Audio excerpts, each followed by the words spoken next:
ukhbirukum, dalam riwayat yang lain, ala unabbiukum bi khairi a'malikum. Maukah kalian aku sampaikan, aku kasih tahu amal yang paling baik yang bisa kalian lakukan. Amal yang paling baik.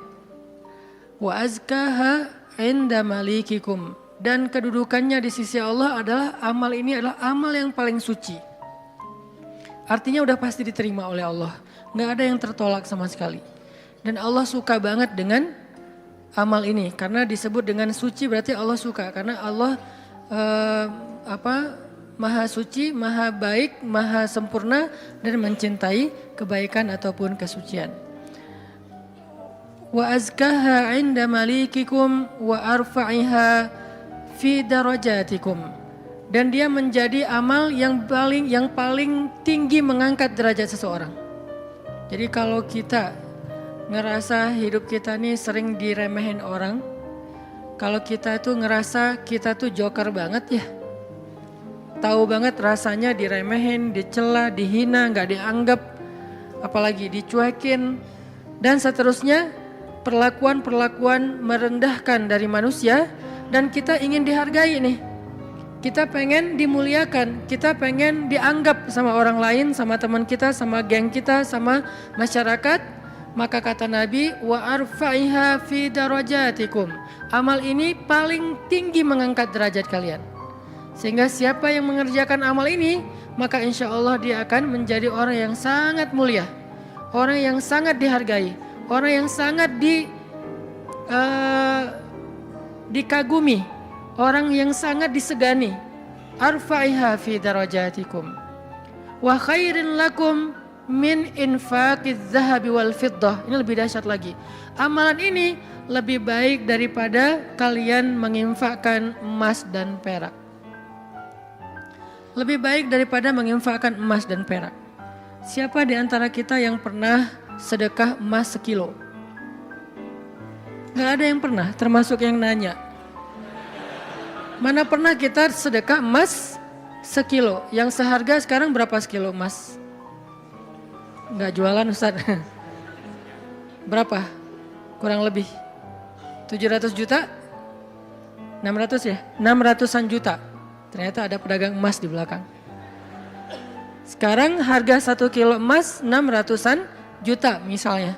Siapa dari kita yang pernah berinfak 600 juta dan itu berkali-kali dalam satu hari? Bukan berkali-kali dalam setahun, berkali-kali dalam satu hari. Sekilo. Ntar siang, sekilo. Sore infak sekilo. Malam mau tidur sekilo lagi. Sehari 5 kilo. Dan bahkan bisa puluhan kilo, ratusan kilo. Sehingga Nabi mengatakan wa khairil lakum min infaqiz zahabi wal fiddah. Lebih baik bagi kalian, bukan sama, lebih baik daripada berinfak dengan emas dan perak. Makanya Nabi mengatakan khairi a'malikum, sebaik-baik amal, sebaik-baik perbuatan. Wa khairil lakum, ini ada yang lebih dahsyat lagi. Wa khairil lakum min antalqau aduwakum fatadribu a'naqahum wa yadribu a'naqakum.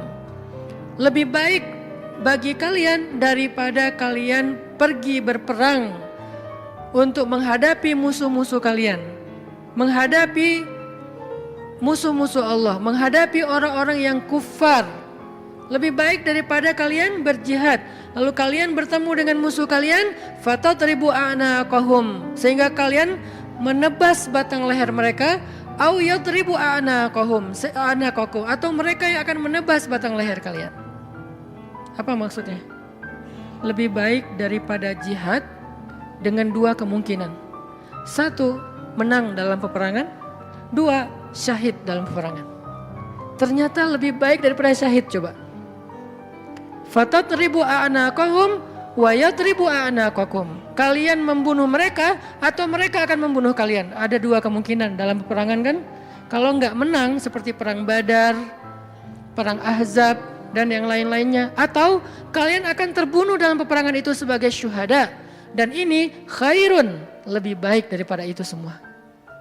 Lebih baik daripada menang dalam peperangan jihad, Atau lebih baik daripada syahid dalam peperangan jihad?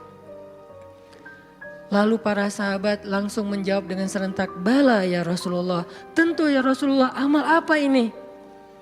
Kok dia bisa lebih baik dari semua perbuatan kami, dia lebih disukai oleh Allah, dia lebih tinggi derajat bagi yang melakukannya, dia lebih berharga daripada emas dan perak, dia lebih berharga, lebih mulia daripada menang dalam medan jihad, bahkan dia lebih istimewa daripada syahid dalam peperangan membela agama Allah. Bala ya Rasul, tentu ya Rasul, apa amalan yang istimewa ini? Nabi mengatakan, zikrullahi ta'ala, zikir kepada Allah subhanahu wa ta'ala. Ternyata sebegitu gampangnya. Sehingga Allah subhanahu wa ta'ala berkali-kali nanya kepada kita di surat Ar-Rahman, fabi ayyi ala'i rabbikuma tukadziban, nikmat Tuhanmu yang mana yang kamu dustakan? Allah udah memudahkan kalian dengan segala macam kebaikan untuk mendapatkan pahala, mendapatkan ridha Allah, mendapatkan ampunan Allah, yang puncaknya mendapatkan surga Allah Subhanahu wa taala. Udah banyak dan Allah mudahkan. Pengen masuk surga? Mudah.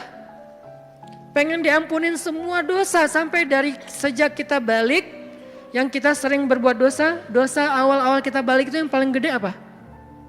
Ninggalin sholat ya. Karena kita baru sadar-sadar sholat kan akhir-akhir ini. Padahal kewajiban kita sholat itu udah di usia 10 tahun. Yang kata Nabi kalau nggak sholat disuruh pukul anak usia 10 tahun. Artinya ada ketegasan dalam pelaksanaan sholat di usia 10 tahun. Usia 11 tahun, 12 tahun kita masih kelas 5, kelas 6 SD. Kita sering banget ninggalin sholat.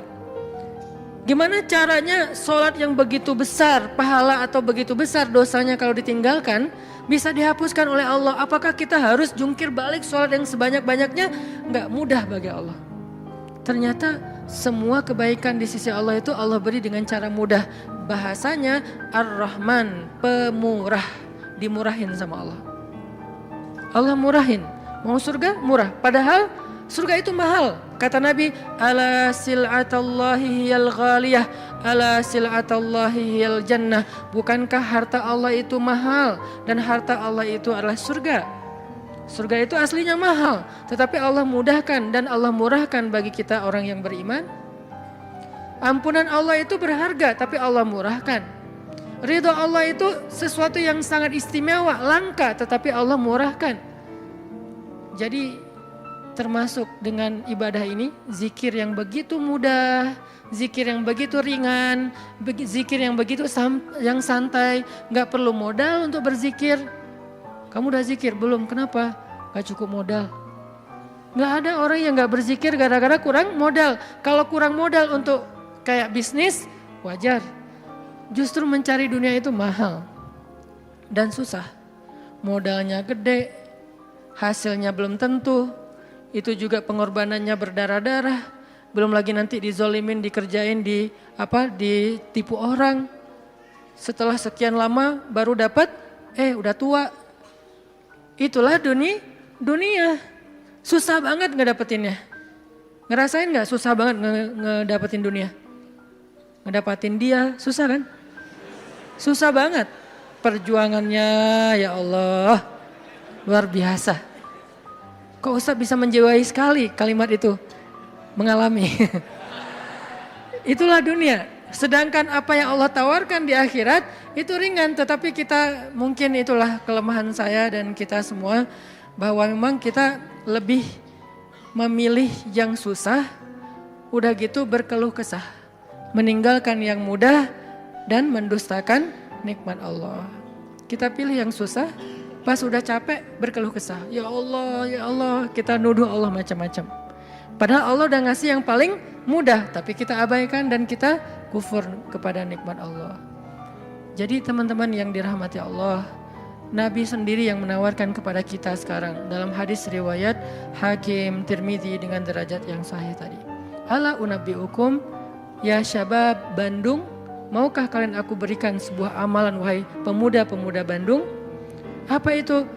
Amalan yang khairul lakum min infaqiz zahab, yang lebih baik daripada menginfakkan emas, lebih baik daripada mati syahid, walaupun syahid juga tetap mulia, lebih baik daripada menang dalam peperangan. Tentu kita akan menjawab seandainya kita ketemu dengan Nabi, bala ya Rasulullah, tentu ya Rasul. Apa amal itu apa? Dan kita mengatakan bala bukan dengan kalimat cuek, bukan dengan kalimat boleh sih apaan nih Rasul. Enggak gitu. Kita ngomongnya tuh bala dalam bahasa Arab sesuatu yang kayak antusias banget. Kalau mereka nggak antusias, mereka nggak akan bilang bala. Mereka bilang bala ya Rasulullah, artinya antusias. Sehingga kita menjiwai hadis ini, walaupun kalimat hadis ini nggak terlalu panjang, cuma satu kalimat pendek yang kalau dibaca kurang dari 5 menit selesai. Tapi menjiwainya, memahaminya itu butuh waktu sampai kita bisa benar-benar senang dengan nasihat dari Nabi ini. Bukankah banyak orang cari nasihat jauh-jauh ya? Sekarang yang ngasih nasihat Nabi langsung. Sehingga kita mengatakan, bala ya Rasul, apa itu ya Rasul, apa amalan itu? Saya pengen dapat semua kebaikan yang Nabi katakan tadi. Lebih dari ini, lebih dari ini, lebih dari ini. Dan Allah sangat suka dengan amal itu. Otomatis Allah suka dengan orang yang beramalnya. Zikrullah kata Nabi, mengingat Allah. Berzikir kepada Allah. Makanya itulah kenapa Allah Subhanahu wa taala berfirman di surat Al-Ahzab yang tadi kita baca. Ya ayyuhalladzina amanu uzkurullaha dzikran katsira wasabbihuhu bukratan wa asila. Wahai orang yang beriman, ingatlah Allah, berzikirlah kepada Allah dengan zikir yang sebanyak-banyaknya. Kenapa? Karena zikir itu ringan. Allah gak nyuruh kepada kita sesuatu yang berat. Allah belum bilang jahidul kuffar, perangilah orang-orang kufur.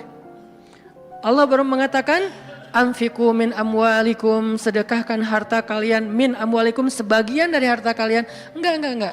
Itu mungkin buat kita masih butuh waktu belajar. Sekarang Allah mengatakan uzkurullaha dzikran katsira, ingatlah Allah, sebutlah Allah, zikirlah kepada Allah sebanyak-banyaknya. Kenapa? Lebih baik dari semua tawaran-tawaran yang itu. Allah kalau nawarin kita untuk jihad, kemungkinan besar kita akan mencari-cari alasan. Dan orang yang mencari-cari alasan dari kewajiban berjihad apabila sudah wajib, maka dia udah jelas sifat kemunafikannya. Baca nanti di ayat-ayat tentang jihad, surat At-Taubah, surat Al-Anfal, termasuk surat Al-Ahzab. Ada banyak cerita-cerita tentang jihadnya Nabi. Dan sebagian besar orang yang menolak atau mencari alasan untuk enggak ikut sama Nabi, itu tuh udah pasti terlihat jelas kemunafikan pada diri mereka. Sehingga Allah menggolongkan mereka termasuk orang munafik. Allah marah kepada mereka sehingga menyebutkan dengan kalimat kabura maqtan indallah. Allah marah sekali dengan kata-kata mereka. Di dalam surat yang lain dikatakan mereka itu termasuk orang-orang yang pendusta. Mereka bilang inna buyutana aurah, rumah kami sedang ada banyak masalah ya Rasul, mohon maaf kali ini gak bisa ikut. Yang lain mengatakan anak saya sakit ya Rasul, maaf gak bisa ikut. Yang lain mengatakan saya kurang enak badan ya Rasul, maaf gak bisa ikut. Semua alasan yang mereka katakan, Nabi hanya bilang ya sudah. Tapi Allah mengatakan aku tahu isi hati mereka dan mereka orang munafik. Berat soalnya perintah jihad itu berat. Alhamdulillah kita di Indonesia gak ada kewajiban berjihad soalnya penjajah kita sudah pergi dan diusir oleh para pahlawan kita. Coba kita masih hidup di zaman Belanda atau Jepang atau Portugis, maka kita semuanya wajib berjihad membela tanah air. Alhamdulillah udah merdeka, jadi kewajibannya bukan lagi jihad, lebih ringan dikit, dakwah. Tidak perlu mengangkat senjata, cukup kita mengajak kepada kebaikan. Karena seandainya perintah jihad itu muncul di tengah-tengah kita sekarang, kemungkinan besar kita akan mencari 1001 alasan. Ada yang alasannya saya masih kuliah lah, ada yang alasannya saya belum nikah lah. Memang ada alasan gak bisa berjihad gara-gara belum nikah. Ustadz nanti kalau saya syahid terus saya belum statusnya masih jomblo gimana Ustadz? Gak usah dibahas sekarang. Hampir kepancing. Artinya ya kalau seandainya perintahnya adalah jihad, kita mungkin termasuk orang-orang yang anulir di awal waktu udah langsung dicoret, gak masuk. Kalaupun kita mau tetap gak diizinkan. Kenapa? Gak cukup syarat. Pegang senjata gak pernah. Baru jalan 100 meter udah ngos-ngosan. Gak makan sehari udah lemes. Ya, Gimana mau jihad? Padahal jihad itu fisiknya luar biasa. Nggak tidur berhari-hari. Apalagi ya tanya aja ke teman-teman dari militer lah. Latihan aja udah seberat itu, gimana menghadapi musuh. Kita mau berangkat pun nggak diizinkan karena nggak memenuhi syarat. Itu perintah jihad. Ternyata ada yang lebih baik daripada jihad. Zikrullah. Perintah berinfak. Kata Allah, berinfaklah dengan harta terbaik. Lan tanalul birra. Tidaklah sempurna kebaikan kalian hatta tunfiqu mimma tuhibbun, sampai kalian berinfak dengan harta yang paling kalian cintai. Langsung kita ingat, harta yang paling saya cintai. Udah belum kita berinfak dengan harta yang paling kita cintai? Ada yang baru beli mobil sebulan yang lalu, ini yang paling saya cintai. Anak masuk ke mobil, awas sendal, sepatu. Nggak boleh kotor mobilnya. Cewek baru beli apa misalnya kosmetik, infak kosmetik. Atau baru beli rumah dikasih sama suaminya, rumah baru banget, baru naik ke sofa, jangan ini kotor. Sofanya dijaga nggak boleh kotor. Apalagi kita baru beli sesuatu yang paling berharga buat kita, harta yang sifatnya materi. Maka kata Allah, tidak sempurna infak kita sampai kita pernah, walaupun gak apa-apa, gak usah sering-sering, pernah menginfakkan harta yang paling kita cintai. Berat pasti. Karena infak kita itu baru harta yang sisa. Kelebihan harta, bahasa lembutnya. Kalau bahasa vulgarnya, sisa. Infak makanan, sisa. Infak pakaian, sisa, giveaway. Apalagi infak uang sisa, receh. Jadi infak kita tuh masih infak sisa. Baik Ustadz, baik, tetapi belum sempurna. Karena ada derajat, ada tingkatan-tingkatan. Ada yang menginfakkan harta yang lebih, oke, sisa. Ada yang menginfakkan setengah hartanya. Ada yang menginfakkan yang paling dia cintai. Ada yang menginfakkan seluruh hartanya, yaitu Abu Bakar As-Siddiq. Kita level yang paling dicintai aja belum sanggup. Lalu Nabi mengatakan, mau nggak kalian aku tawarkan yang lebih baik daripada infak harta yang paling kalian cintai? Lebih baik daripada memberikan mobil kesayangan kalian. Lebih baik daripada memberikan pakaian kesukaan kalian. Lebih baik daripada, saya kadang-kadang diminta kupluk aja. Ada teman-teman di luar kota misalnya, pas saya datang, Ustadz boleh minta kupluk Ustadz? Aduh ini warna kesukaan saya. Baru kupluk yang warna kesukaan aja kayak berat mau ngasih, hijau dan abu. Pernah dulu karena gak bisa nolak, dia udah baik banget sama saya. Sampai sekarang saya ingat-ingat, itu topi ya, sukaan saya banget tuh. Sampai sekarang diingat-ingat, kalau ketemu dia saya langsung nyari, dia kok gak dipakai sih topinya, balikin dong kalau gak dipakai gitu kan ya. Saking kayak emang kesukaan saya banget, itu aja gak bisa padahal murah loh. Masih hitungan puluhan ribu atau ratusan ribu. Baju yang kesukaan saya yang saya sering pakai tuh, kotor cuci langsung, keringin, setrika, pakai lagi. Karena senang banget dengan baju itu, diminta sama orang lain, mau gak ngasih? Kayak masih berat Nabi itu pernah dimintain baju yang beliau suka banget, diberikan oleh Raja Khorasan. Beliau pakai baju itu kayak sweater, karena baju musim dingin, beliau pakai kayak sweater gitu, keluar rumah, tiba-tiba kata seorang laki-laki di jalan, ya Muhammad bajunya bagus banget, boleh minta gak? Orang Badui, terlalu jelas ngomongnya, to the point. Muhammad tuh bajunya bagus banget, boleh minta enggak? Nabi langsung senyum, kamu suka? Ya, langsung dibuka sama Nabi, dikasih. Nabi pulang dalam keadaan gak pakai baju. Coba, dingin-dingin. Gak ada alasan, aduh saya lagi gak pakai daleman, dingin nih.